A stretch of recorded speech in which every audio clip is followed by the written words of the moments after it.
దాన్ని ఏమంటాం?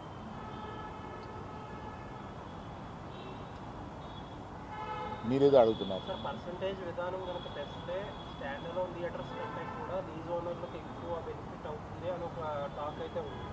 మీరు దానితో ఏకీభవిస్తారు? నేను ఏకీభవించలేదు. అసలు అప్పుడైతే థియేటర్లకి మేలు జరుగుతుందంటే అది మరి దాన్ని సపోర్ట్ చేయాల్సిందేమో. థియేటర్లకు మేలు జరుగుతుందా లేదా, మీకు కావాల్సింది ఏంటి, థియేటర్ల వారికి కావాల్సింది ఏంటి? ఇక్కడ డిస్ట్రిబ్యూటర్ అనేవాడు ఒక ఉన్నాడండి, అతను మర్చిపోతున్నాను. డిస్ట్రిబ్యూటర్కి ఏం కావాలో కూడా ఆలోచించాలి. నా దగ్గర నుంచి సినిమా తీసుకెళ్ళేది థియేటర్ ఓనర్ కాదు. నా దగ్గర నుంచి సినిమా తీసుకుని వెళ్ళేది ఒక డిస్ట్రిబ్యూటర్. ఆ డిస్ట్రిబ్యూటర్కి కూడా ఏం కావాలో ఆలోచించాలి. సో నిర్మాతకి ఏం కావాలి, డిస్ట్రిబ్యూటర్కి ఏం కావాలి, ఎగ్జిబిటర్కి ఏం కావాలి. కాకపోతే ఒక వాదన, డిస్ట్రిబ్యూటర్కి నష్టం జరిగితే ఆటోమేటిక్గా తక్కువ రేటు పెట్టడమో కొట్టడం మానేస్తూ చేస్తారా, నిర్మాతలు ఎఫెక్ట్ అవుతారు. నిర్మాతలు ఎఫెక్ట్ అయితే ఆటోమేటిక్గా రెమ్యూనరేషన్లు కూడా తగ్గుతాయని కొంతమంది అంటారు కదా. అది ఫార్ ఫెచ్డ్ థాట్. సార్ ఇప్పుడు మీరు ఆంధ్రప్రదేశ్లో మీరు లేరు అని ఒక కూల్ డ్రింక్స్ ఇవే రేట్లు ఎక్కువ ఉన్నాయి, టికెట్ రేట్ కంటే అవే ఎక్కువ ఉంటున్నాయి కదా. దాని మీద నాకు అవగాహన లేదు. మీరు వెళ్ళినప్పుడు ఎప్పుడైనా చూసుకుంటే ఆల్రౌండర్ పర్సంటేజ్ విధానం ఎంతవరకు కరెక్ట్ అంటారు? ప్రొడ్యూసర్ ప్లస్ ఎగ్జిబిటర్ డిస్ట్రిబ్యూటర్ అన్ని అదే ఛాంబర్ వారు సీరియస్గా డిస్కస్ చేస్తున్నారు కదా, ఒక నిర్ణయంలో వచ్చిన తర్వాత నేను చెప్తాను. తెలంగాణ కర్ణాటకలో తప్ప మిగతా అన్ని చోట్ల కూడా ఈ పర్సంటేజ్ విధానమే నడుస్తుంది.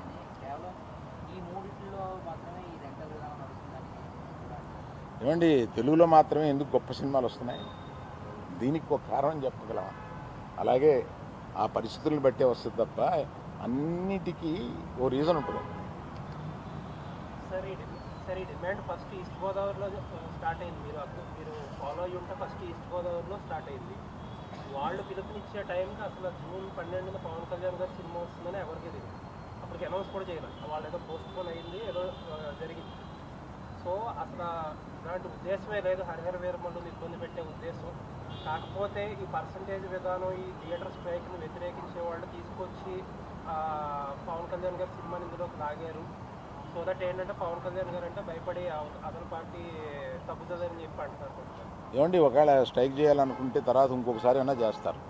పవన్ కళ్యాణ్ గారి సినిమా గురించి వెనక్కి వెళ్ళిపోయిన వాళ్ళు ఇది మూసేయాలనుకున్నప్పుడు ఇంకోసారి కూడా వెళ్ళి మూయొచ్చుగా, మూస్తారు. కానీ ఈ సమస్యను డిస్కస్ చేయకుండా ఏకపక్షంగా అలా అనడం అనేదానికి నేను వ్యతిరేకం. అందుకు నేను ఆ మీటింగ్లకు వెళ్ళాలి. సార్ మీరు ఇప్పుడు థియేటర్స్ మీద మీకుండే సింపతి మీకుంది, మీరు ఇప్పుడే చెప్పారు.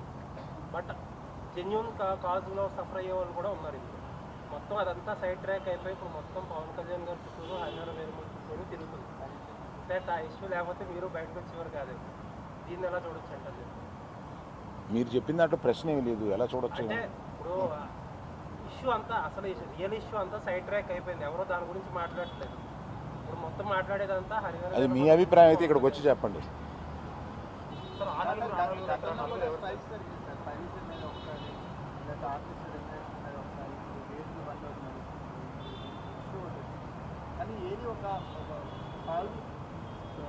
సొల్యూషన్ పద్ధతిలో ఏం జరిగిందండి? సొల్యూషన్ వైపుగా ఈ బంధులు ఎంతవరకు ఉపయోగపడుతుంది? ఏమంటే ఏది సొల్యూషన్ జరగకపోతే ఏ ట్రేడ్ బాడీస్ ఇంతకాలం నిలవవు. ఇంతకాలం నిలవడానికి ట్రేడ్ బాడీస్ మన ఛాంబర్ పెట్టి 40-45 సంవత్సరాలు అవుతుందండి. ఇంకా పైన ఉండేది, నాకు కరెక్ట్గా తెలియదు. ఈ ట్రేడ్ బాడీలో కూర్చుని చాలా సమస్యలు పరిష్కరిస్తూ ఉంటారు.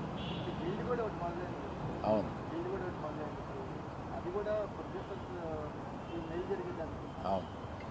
ఇప్పుడు ప్రస్తుతం గిల్డ్ వల్ల ప్రొడ్యూసర్స్కి ఎక్కువ మేలు జరుగుతుంది అని నేను అనుకుంటున్నాను. సార్ మరి భవిష్యత్తులో ఎప్పుడైనా ఇండస్ట్రీ నుంచి మరి ఏపీ గవర్నమెంట్ కలవడానికి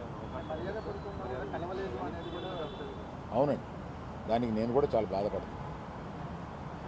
జరిగే అవకాశం. థ్యాంక్ యూ అండి. సార్ ఒక లాస్ట్ క్వశ్చన్ సార్, క్యూబ్ కంపెనీలో మీకు ఏమైనా వాటాలు ఉన్నాయా? క్యూ కంపెనీలో నాకు